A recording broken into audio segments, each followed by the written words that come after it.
Hello guys, welcome back to my new video. আজকে আমি বানালাম গলদা চিংড়ির বিরিয়ানি, যা খেতে অসাধারণ টেস্টি। এইভাবে আমি যেভাবে বানাবো ওইভাবে আপনারা একবার ট্রাই করে দেখবেন।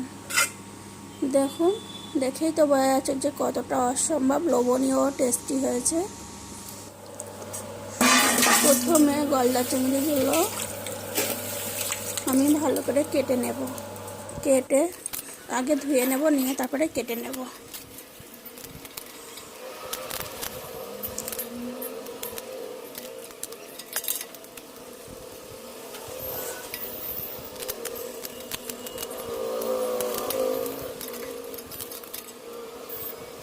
কেটে নেওয়া হয়ে গেছে।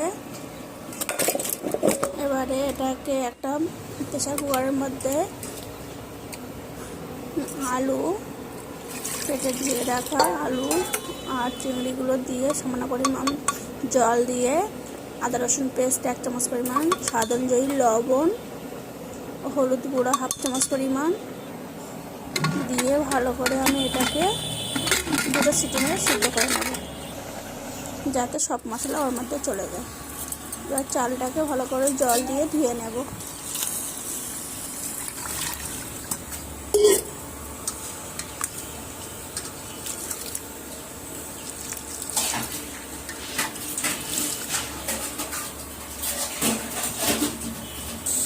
চালটা ধুয়ে না হয়ে গেছে, আর এর মধ্যে মানে স্বাদ অনুযায়ী লবণ দিয়ে ওর মধ্যে চালগুলো আমি দিয়ে দেব।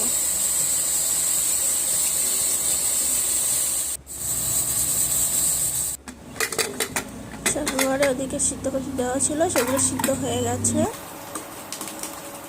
এগুলোকে আমি মানে জল ঝরিয়ে নেব।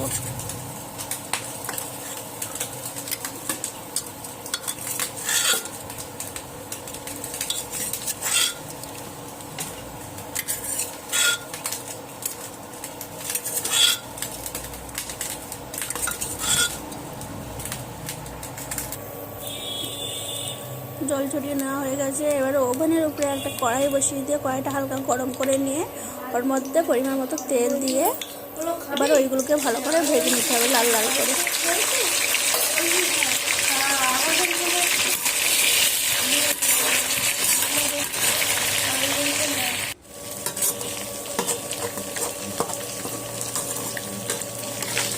ভাজা হয়ে গেছে, এবারে এগুলোকে নামিয়ে নেব। এবারে ওই কড়াইয়ের মধ্যে পেঁয়াজ আর কাঁচা লঙ্কাটা ব্রাউন কালার করে ফ্রাই করে নেব।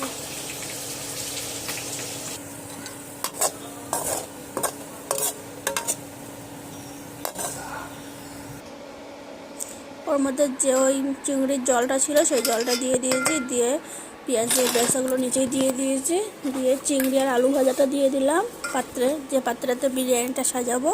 এবার ওর ওপরে বিরিয়ানির মশলাগুলো দিয়ে দিয়েছি 2 চামচ পরিমাণ, দিয়ে এর উপরে ভাতগুলো আমি সব দিয়ে দেবো। ভাতটা 80% সিদ্ধ করবেন।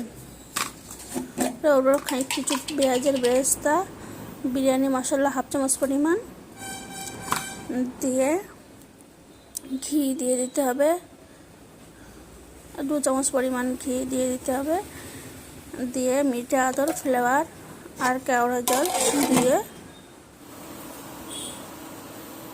এবারে 20 মিনিট একদম লো ফ্লেমে দিয়ে ভেজে দিতে হবে।